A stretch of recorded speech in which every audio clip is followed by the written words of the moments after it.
자, 이렇게 제가 문단을 좀 구분해서 저희가 함께 읽었는데요. 내용을 제가 조금은 더 잘 이해할 수 있도록 내용을 제가 이렇게 정리를 했습니다. 함께 한번 보시도록 하겠습니다. 오늘 본문에서는요, 내용을 자세히 살펴보면은 지혜가 주는 유익 그랬는데 13절에 보면은 지혜를 얻은 자와 명철을 얻은 자는 이렇게 나왔습니다. 그래서 이제 지혜와 명철을 이제 동격으로 그렇게 표현을 했죠. 그래서 우리가 잠언을 지금 3장까지 살펴보고 있는데 지혜는 뭐죠? 여호와를 경외하는 것.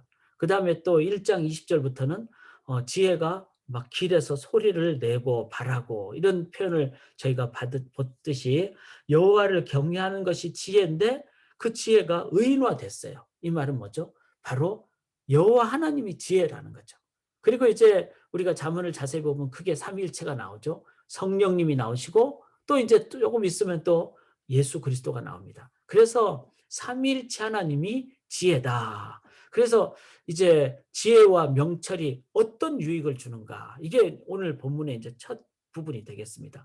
자, 지혜를 얻은 자와 명철. 명철은 이제 그 분별입니다. 분별하는 능력. 그 이제 이해라는 표현보다 조금 더 정확하게 얘기한다면은 이게 선이고 이게 악이다라는 것을 분별하는. 그래서 세상은 선과 악이 구별이 잘 안 되죠. 뭐 다수가 뭐 주장을 하면은 그것이 이제 옳은 것처럼 보이는. 그러나 성경은 그렇게 얘기하지 않죠. 다수가 아니라 소수라도 바른 길을 가는 것이 더 중요하다. 그래서 그게 바로 명철이라는 거예요. 이 명철은 즉 진리 대신 하나님이 기준이다. 그래서 이제 하나님만이 우리의 기준이므로 그것을 하나님으로 기준 삼는 것. 그래서 선과 악을 분별하는 이것이 선이고 이것이 악이고 이거를 분별하는 것은 하나님이 기준이 될 때. 그래서 하나님이 나의 하나님이 되시는 것. 이것을 명철이라고 합니다. 명철. 우리가 밝게 빛나게 된다는 거죠. 그래서 지혜와 명철, 즉 여호와 하나님, 의문화된 거죠. 그래서 그런 자가 유익이 있다, 복이 있는데 어떤 복이 있습니까? 지혜를 얻는 것이 은보다 낫고 정금보다 낫다. 즉 세상에서 가장 값진 이제 보물보다 낫다. 여러분 하나님을 믿고 여호와 하나님을 삶에서 섬기는 것이 금보다 낫습니다. 여러분 돈 많습니까? 금 많습니까? 실은 그보다 더 부자는 여호와 하나님을 내가 잘 섬기는 자입니다. 지혜는 진주보다 귀하고 그래서 어떤 것과도 비교할 수 없습니다. 그래서 여러분 뭐 학벌이든지 나의 외모든지 내가 세상에서 자랑할 거 그거하고도 비교할 수 없는 것이 바로 하나님, 삼위일체 하나님, 여호와 하나님을 내가 잘 섬기는 사람. 그 사람이 세상의 그 어떤 부자하고도 비교할 수가 없는 자입니다. 그 오른손에는 장수가 있고 왼손에는 부귀가 있다. 좌우니까 군사가 있고 강한 자. 그래서 여호와 하나님을 섬기는 자가 죽음도 이기는 가장 강한 자죠. 또 부귀. 이 세상에서는 돈 많은 것이 참 최고라 그러는데 뭐 세상에서 제일 부자 중에 한 사람인 사람도 뭐 최근에 이제 이혼한다. 뭐 빌 게이츠라는 분이 이제 그런 걸 보면서 한계가 있잖아요. 그런데 진짜 부귀가 뭡니까? 바로 여호와 하나님이 나의 하나님이 되는 자. 그래서 그 사람은 어떤 유익을 받습니까? 즐거운 길을 가게 되고. 여기 이제 지름길이라고 개역 개정이 나오는데 다른 성경을 보면은 all path, 즉 삶의 모든 길을 걸어가는데 다 어떻게 걸어간다고요? 평강으로 걸어갑니다. 그렇죠. 우리 여호와 하나님이 함께 하시면요. 하나님만 의지하면은 어떤 상황이 돼도. 저는 이제 좀 마음도 약하고 이러다 보니까 삶이 갑자기 어려우면은 좀 마음이 어려울 때가 있습니다. 그런데 그런 저 같은 자에게도 여호와 하나님 의지하면은 세상이 줄 수 없는 평안이 임하게 되는 이게 진짜 유익이죠. 그 지혜는 얻은 자에게 생명나무라. 자, 생명나무는 에덴 동산에서 이제 인간이 죄를 범하고 나오면서 이제 잃어버리는데 그 하나님 여호와 하나님을 의지하는 지혜를 가질 때 내 속에 생명, 영생을 얻게 되는 그 삶을 갖게 됩니다. 사랑하는 여러분, 이렇게 지혜와 명철이 복된 유익을 준다는 것. 그러면 우리가 해야 될 게 뭘까요? 지혜를 붙잡아야 되겠죠. 하나님을 의지하며 살아야 되겠죠. 그래서 지혜, 즉 하나님, 그리고 하나님을 경배하는 삶의 예배 안에 온갖 종류의 능력, 여기 뭐 점검고다 비교할 수 없고 장수도 있고 부기도 있고, 그러니까 온갖 종류의 능력이 다 있습니다. 여러분 능력이 없습니까? 하나님을 의지하시는 여호와 하나님을 우리의 온 마음 다해서 의지할 때 세상이 줄 수 없는 하나님의 능력이 임한다는 겁니다. 이제 또 능력이 나옵니다. 19절에 보면은 여호와께서는 지혜로 땅에 털을 놓으셨고, 그렇죠, 땅에 기초를 놓으셨고, 명철로 하늘을 세우시고, 그 다음에 바다도 그러니까 땅과 바다를 가르고, 공중에서는 비도 내리고. 이게 뭘 의미하죠? 창조가 보여지잖아요. 즉 여호와 하나님을 의지할 때 어떻게 되죠? 그 지혜, 하나님을 의지하는 지혜 안에 어떤 능력이 생깁니까? 창조적인 능력이 생깁니다. 이게 참 중요합니다. 우리가 창작이 필요하고, 이 시대는 이 창조적인 크리에이티브 인사이트가 필요한데요. 하나님 의지하고 기도하시고 말씀 읽고 하나님은 묵상을 깊게 하시고 하나님 의지하실 때 다 막힐 것 같은데 그 사람은 꿋꿋이 살아납니다. 그리고 뭐 논문 쓰는 사람들도 정말 하나님 의지하면 창조적인 능력이 있습니다. 목회자도 마찬가지예요. 뭐 지식적으로 설교 준비할 수 있겠죠. 그런데 하나님 의지하지 않고 설교 나 완벽하게 준비했다 그러면요, 창조적 능력이 없습니다. 그런데 하나님을 끝까지 의지하며 말씀 증거할 때 하나님이 역사하시는, 그래서 뭐 그렇게 막 말을 잘하지 못하는 설교자도 하나님이 역사하시면 하나님의 능력이 역사하시는, 이게 바로 창조적인 능력입니다. 지혜와 명철이 이런 온갖 종류의 능력과 창조적인 능력과 또 있습니다.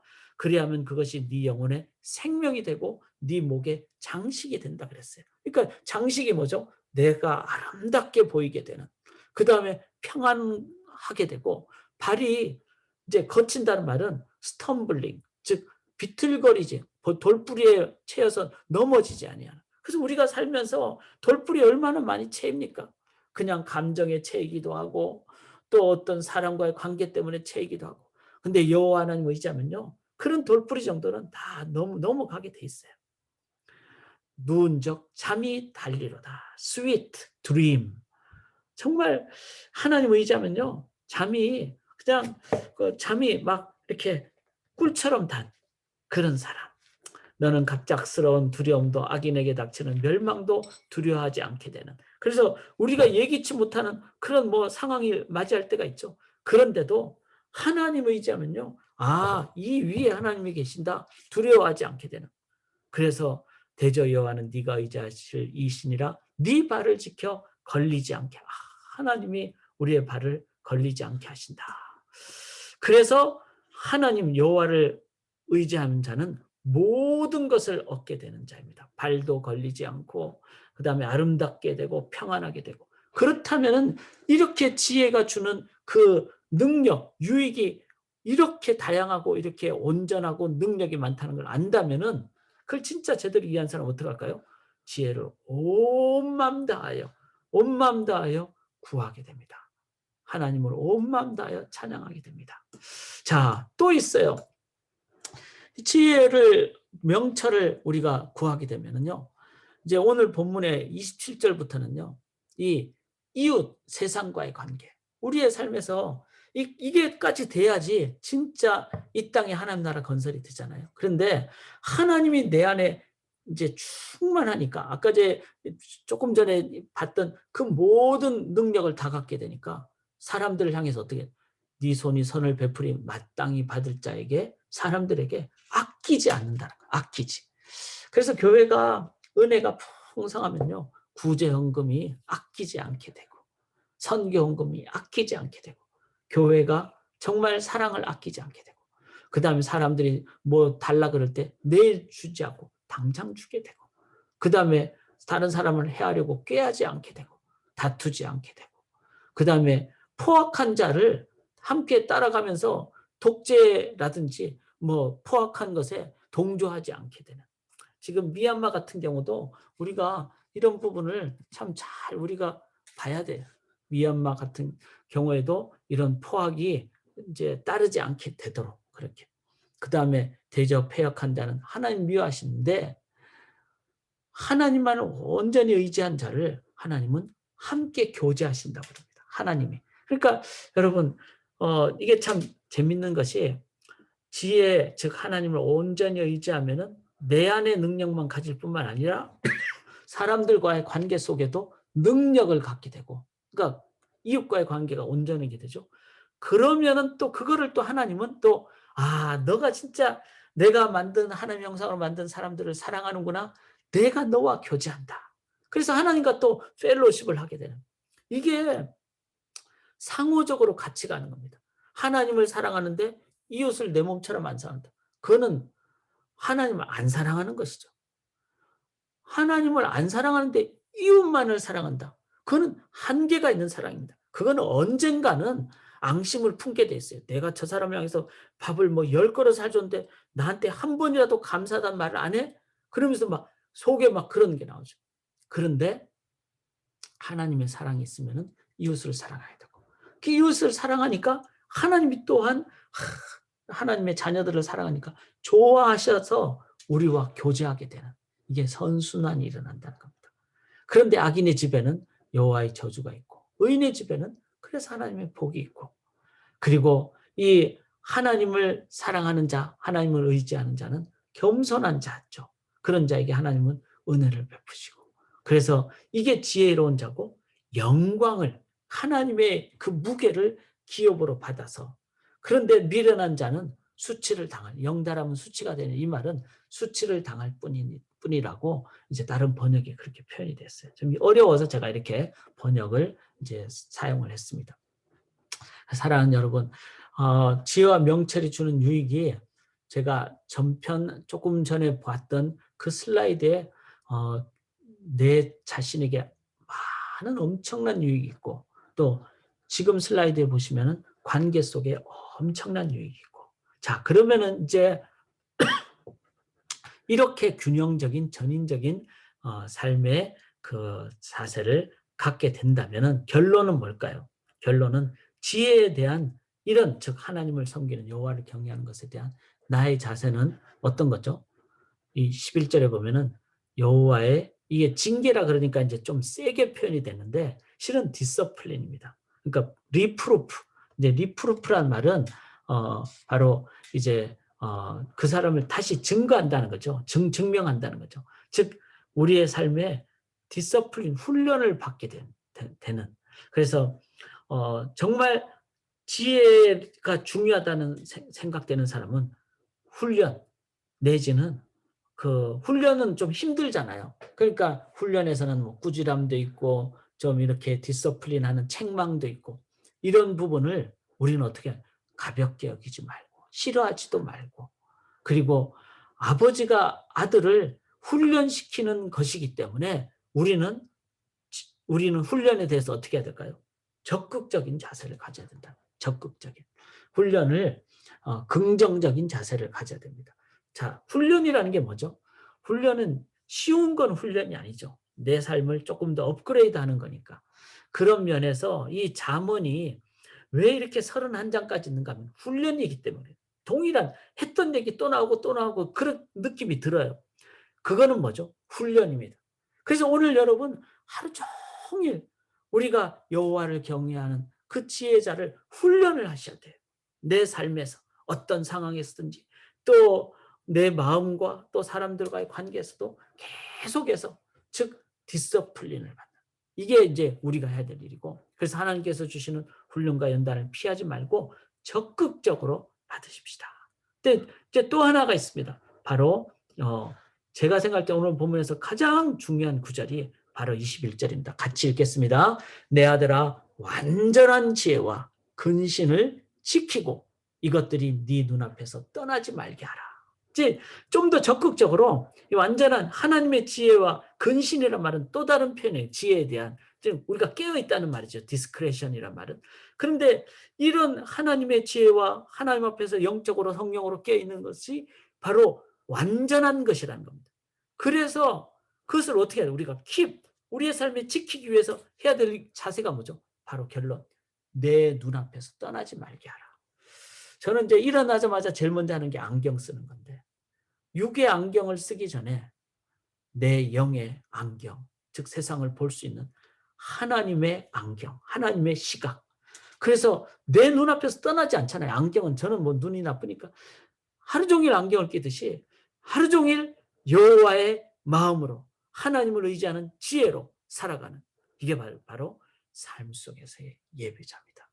그렇게 하나님이 내 눈앞에서 떠나지 않게 될 때 우리는 살게 됩니다. being이 아니라, 그냥 존재가 아니라 living하게 되는, 오늘도 살아있는 삶으로 우리가 살 수 있는 길은 내 눈앞에서 하나님을 섬기는 예배의 삶, 하나님을 섬기는 지혜, 믿음이 떠나지 않게 될 때, 그래서 여러분 계속해서 하나님만을 바라보고 의지하는 삶을 살기를 원합니다. 저는 이 본문을 묵상하면서 저희 선친 좀 생각이 났습니다. 저희 이제 돌아가신 20여 년 전에 돌아가신 아버님 호가 소영입니다. 소영. 좀 여자 이름 같죠? 호가. 근데 소영이 뭔가 하면 작을 소자, 그림자 영자. 즉 예수님의 정말 따라다니는 그림자잖아요. 그림자는 따라다니잖아요. 예수님의 우리는 그림자 같은, 그런데 정말 우리는 부족하니까 겸손하게 작은 그림자. 그게 이제 저희 아버님의 호였어요. 저는 그 생각이 많이 났습니다. 정말 하나님을 떠나지 않는, 그리고 하나님을 그냥 절절절절 쫓아다니는 그림자처럼 따라, 내 생각도 말도 행동도 하나님만 바라보고 의지하고 살아감으로, 소형으로 살아가는, 작은 그림자로 살아가는. 그럴 때 사람들은 우리를 보면서 누구를 보게 될까요? 인간 저 배은석을 보는 것이 아니라 저 교회에는 목사가 안 보이고 하나님의 임재가 보이는구나. 저 가정에는 누구 안 보이고 하나님이 보이는구나. 이게 우리의 목표가 돼야 될 줄 믿습니다. 우리 온 마음 다해 주만 섬기고 제가 기도하고 우리 개인 기도 드리도록 하겠습니다. 주만 따르고 온 마음 다해 주만 의지함으로 하나님 생각 속에, 말 속에, 행동 속에, 눈빛 속에 우리 하나님만 담기게 도와 주시옵소서. 그 지혜로 오늘도 승리하는 우리 성도님들 다 되게 도와 주시옵소서. 의지하고 예수님의 이름으로 간절히 기도드리옵나이다. 아멘.